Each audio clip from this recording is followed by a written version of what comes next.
Selamat pagi saudara-saudara semua. Shalom, selamat pagi. Ya, Silakan Shalom, Pak. selamat pagi.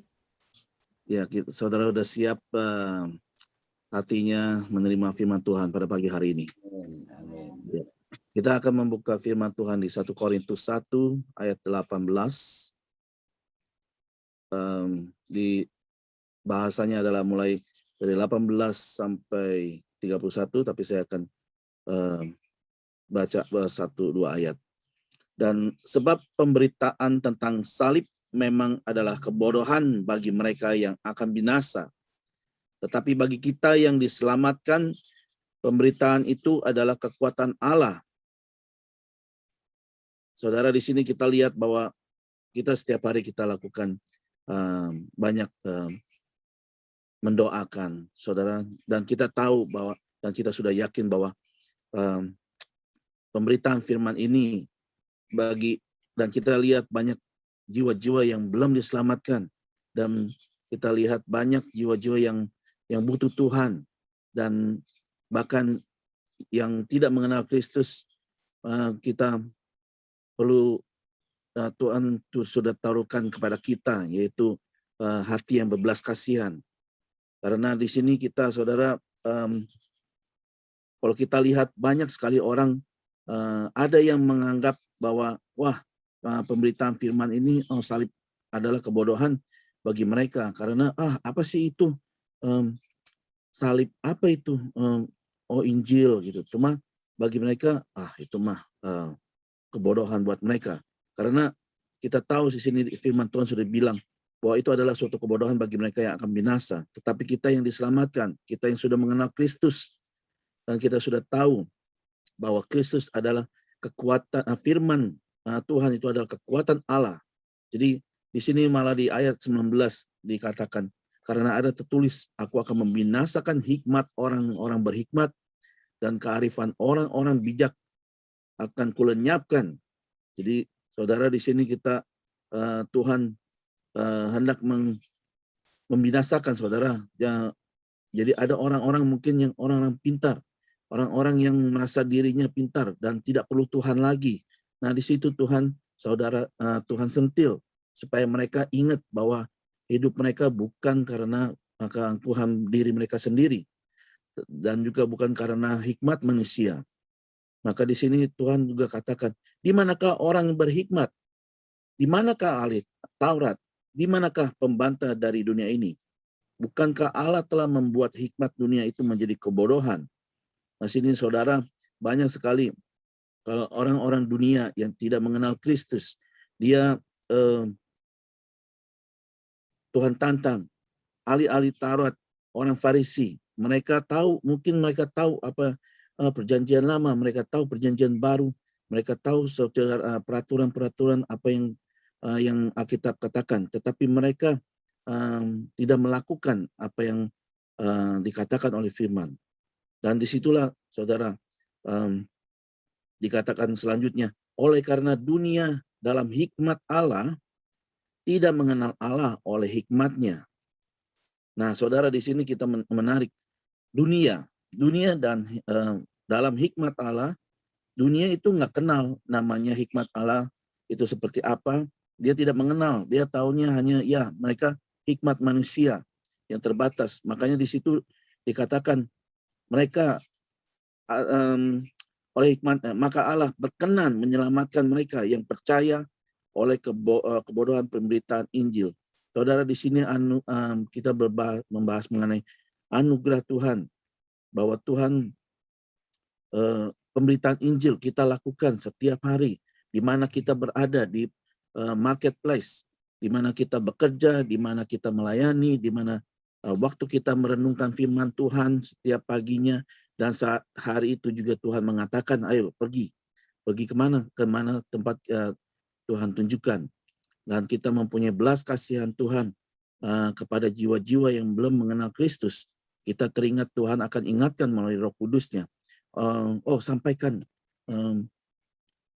kepada temanmu, ini mereka belum diselamatkan. Kita sampaikan, walaupun kelihatannya kita tahu bahwa Tuhan sudah mengatakan ada orang yang belum mengenal Kristus, tapi mereka menganggapnya suatu kebodohan, tetapi kita tetap menabur, saudara. Kita menabur firman Tuhan. Kita mengatakan Tuhan Yesus mengasihi saudara. Tuhan Yesus ingin saudara diselamatkan, saudara. Dan di situ juga mereka, tugas kita adalah memberitakan firman Tuhan. Apapun yang terjadi. Sebab saya teringat ada firman di Yesaya, kalau kalau kita tahu bahwa dia perlu keselamatan, tetapi kita tidak sampaikan. Nah, suatu saat kalau waktu mereka mengalami musibah dan akhirnya meninggal, dan kita harus menyesal, wah harusnya saya ada kesempatan saya ngomong sama dia, sampaikan firman Tuhan.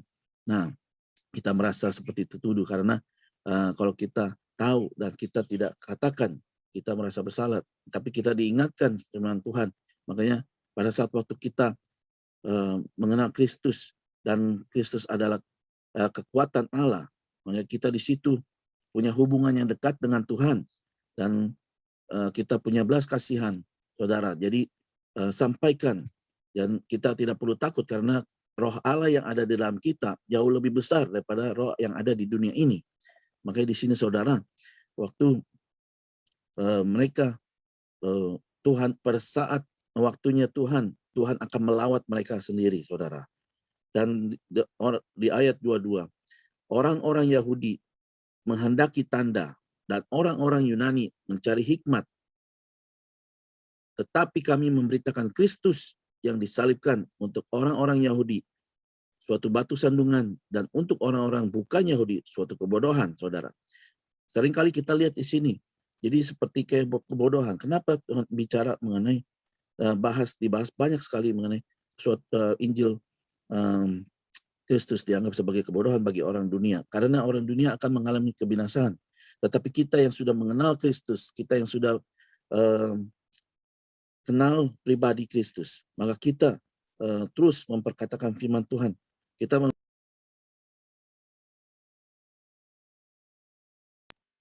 Yahudi ya melihat sebagai tanda, menghendaki tanda, dan sebenarnya Yesus Kristus itu sendiri adalah tanda bagi kita semua. Tetapi bagi orang Yahudi yang mereka menghendaki tanda, malah mereka menganggap itu sebagai batu sandungan, karena mereka tahu, mungkin mereka tahu silsilahnya Yesus.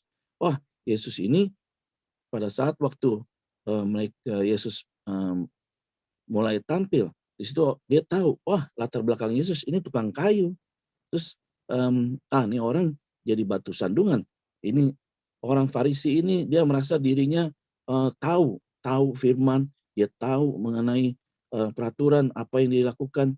Mereka mengerjakan itu cuma hanya untuk mereka ingin dihormati, mereka ingin tahu, dan mereka ingin dilihat, dihargai. Tetapi di situ Tuhan Yesus menegur orang Yahudi karena mereka mencari tanda, tetapi Yesus Kristus yang adalah batu karang menjadi batu sandungan buat orang Yahudi itu sendiri, saudara. Jadi dan orang yang bukan Yahudi, mereka tetap menganggap itu suatu kebodohan, saudara. Dan disinilah, saudara, kita masih banyak jiwa-jiwa yang masih perlu diselamatkan, saudara. Jadi dunia ini menganggap mereka itu adalah tanpa Tuhan. Mereka tidak mengenal Allah, seperti firman Tuhan bilang. Maka di sini, saudara, kita terus bakar roh kita. Terus gitu kita bangkitkan roh kita, saudara, untuk terus menjangkau banyak jiwa-jiwa. Jangan kita gentar, jangan kita sampai khawatir, takut, karena firman Tuhan sudah mengatakan di sini bahwa apa yang di sini di ayat 25 dikatakan, 24 mengatakan, tetapi untuk mereka yang dipanggil, baik orang Yahudi maupun orang bukan Yahudi, Kristus adalah kekuatan Allah. Saudara, janganlah saudara ragu bahwa Kristus adalah kekuatan Allah. Pada saat kita membaca firman Tuhan, pada saat kita merenungkan firman Tuhan siang dan malam, dan waktu kita merenungkan firman Tuhan dan ada rema yang datang masuk dalam hati kita, dan kita melakukan firman Tuhan hari itu, apa yang Tuhan suruh, Tuhan sampaikan, terus lalu kita lakukan. Di situ kita akan belajar lebih peka lagi, saudara. Belajar lebih peka lagi, mengenal pribadinya Tuhan. Dan di situ seperti saudara ingat, kalau saudara baca firman Tuhan, Yesus memanggil saudara, memanggil sebagai muridnya. Dan kita mengikuti Yesus, kemanapun Yesus mengerjakan pelayanannya. Dia memberikan contoh kepada kita. Dan kita ikut apa yang Tuhan lakukan. Dia melatih kita, saudara.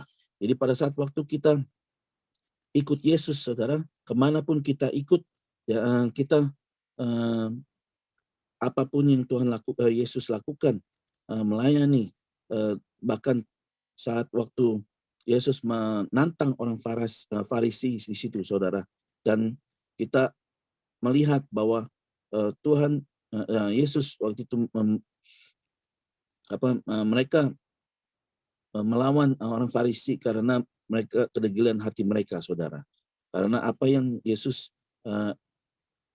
kerjakan adalah, yaitu Yesus, saudara sendiri lihat bahwa Yesus bergaul karib dengan orang-orang dosa, saudara. Dan di situ orang Farisi nggak suka. Makanya mereka tahu peraturan. Oh, kenapa Yesus bergaul dengan orang berdosa? Dan Yesus datang. Dia sudah mengatakan bahwa aku datang bukan mencari orang yang sudah sehat, tetapi orang yang sakit. Dan Yesus datang untuk saudara dan saya. Dan Yesus itu juga datang. Yesus menyelamatkan masih jiwa-jiwa yang terhilang.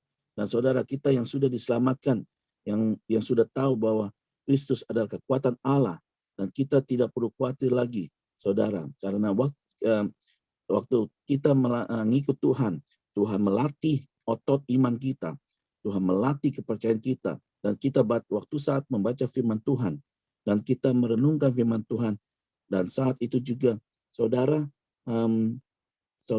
merasakan firman Tuhan itu hidup di dalam saudara, dan kita menghidupkan firman Tuhan dalam kehidupan kita sehari-hari, saudara, di situ kita akan melihat bahwa firman Tuhan itu menjadi hidup, menjadi satu dengan kita. Itu kita seperti firman Tuhan mengatakan, kita sebagai Alkitab yang berjalan, yang dibaca oleh orang lain melalui kehidupan kita, saudara. Jadi di sini ayat 26, ingat saja saudara-saudara, bagaimana keadaan kamu ketika kamu dipanggil menurut ukuran manusia. Tidak banyak orang yang bijak, tidak banyak orang yang berpengaruh, tidak banyak orang yang terpandang, saudara. Jadi ada 3 poin di sini. Waktu kamu dipanggil menurut ukuran manusia, saudara, tidak banyak orang yang bijak, berpengaruh, dan terpandang. Nah, saudara, kalau manusia melihatnya ini, mereka punya pandangan yaitu bijak, punya pengaruh, yang terpandang. Tetapi, saudara, apa yang bodoh bagi dunia justru dipilih Allah untuk memalukan orang-orang yang berhikmat. Dan apa yang lemah bagi dunia dipilih Allah untuk memalukan apa yang kuat. Jadi saudara, di situ kita mulai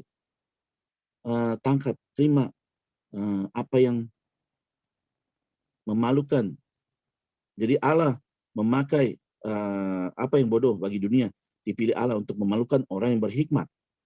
Jadi saudara dipilih Tuhan, dan saudara yang lemah, merasa lemah, Tuhan sudah memakai saudara. Maka Tuhan akan memakai saudara untuk memalukan yang kuat. Jadi saudara, janganlah berkecil hati, saudara. Jadi pada saat waktu kita menerima firman Tuhan, dan terimalah wahyu, pengertian yang baru. Dan di situ saudara, Tuhan akan pakai saudara. Bukan dengan kuat dan gagah manusia, tetapi Tuhan memakai kita di dalam kelemahan kita, di waktu kita berpasrah kepada Tuhan, waktu kita berharap di dalam kelemahan kita, waktu kita terus pandang salib hidup Kristus, maka kita akan di situ Tuhan akan bawa kita dalam kemuliaan demi kemuliaan, di dalam hidup di dalam kebenaran demi kebenaran firman Tuhan, saudara. Dan juga di ayat 28, apa yang tidak terpandang dan yang hina bagi dunia dipilih Allah, bahkan apa yang tidak berarti dipilih Allah untuk meniadakan apa yang berarti.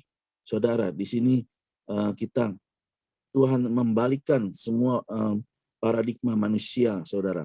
Jadi kita yang hidup baru di dalam Tuhan, saudara, yang kita terus bergaul intim dengan Tuhan, waktu kita terus berharap kepada Tuhan, memperbarui hidup kita setiap hari, merenungkan firman Tuhan, bersekutu dengan Tuhan, saudara, di situ Tuhan akan menambahkan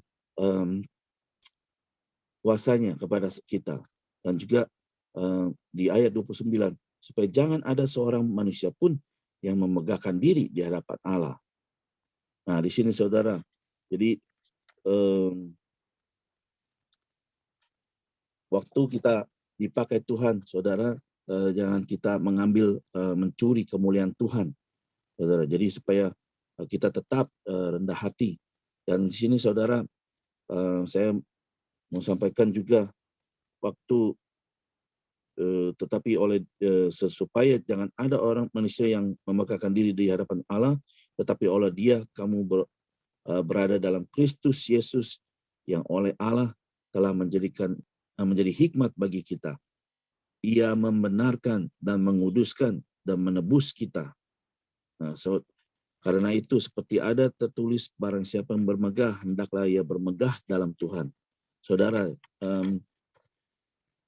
di firman Tuhan itu adalah menjadi kekuatan buat bagi kita, dan Kristus adalah hikmat dan kuasa Allah, saudara. Jadi di sini kita poinnya, dunia tidak mengenal Allah, tetapi dan tidak percaya bahwa Tuhan itu ada. Makanya saat mereka mendengar Injil, mereka menganggap Injil suatu kebodohan, tetapi Tuhan berkenan kepada jiwa-jiwa yang percaya kepada kebodohan pemberitaan Injil, saudara. Dan di sini ada katakan lagi, Tuhan memakai saudara melalui ketulusan hati saudara. Jadi ketaatan saudara, sekalipun saudara dalam pergumulan apapun bentuknya, di dalam masalah keuangan, di dalam masalah sakit penyakit, karena saudara sabar dalam menantikan Tuhan, Tuhan sedang melatih iman kita. Jadi untuk naik level, saudara. Jadi tetaplah kita berteguh mengucap syukur kalau kita mengalami suatu masalah. Kita bersyukur sama Tuhan. Terima kasih karena Tuhan sedang melatih otot rohani kita, dan Tuhan juga sedang memimpin kita di dalam kesempurnaan di dalam kehidupan firman, di dalam untuk lebih lagi naik level, saudara. Jadi saudara mengandalkan Tuhan dan kita berpegang kepada firman Tuhan. Jadi maka saudara akan melihat bahwa saudara akan berbuah-buah.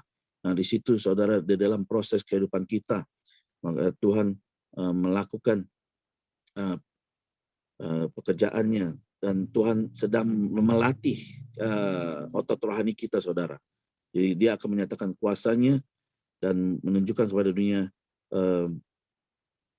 melalui kehidupan kita, dan kita menjadi berkat bagi orang lain, saudara.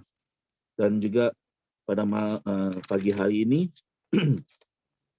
juga saya mau sampaikan sedikit, tetapi oleh Dia kamu berada dalam Kristus Yesus, yang oleh Allah telah menjadi hikmat bagi kita. Ia membenarkan dan menguduskan dan menembus kita.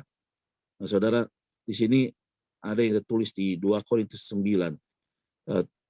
Seperti ada yang tertulis, apa yang tidak pernah dilihat oleh mata dan tak pernah didengar oleh telinga, dan yang tak pernah timbul di dalam hati manusia, semua disediakan Allah untuk mereka yang mengasihi Dia, saudara. Jadi saudara, kita bersyukur kepada Tuhan di dalam kehidupan kita sehari-hari. Pada saat kita terus mengarahkan mata kita hanya kepada Tuhan Yesus, dan juga kita hidup di dalam kekuatan, saudara, maka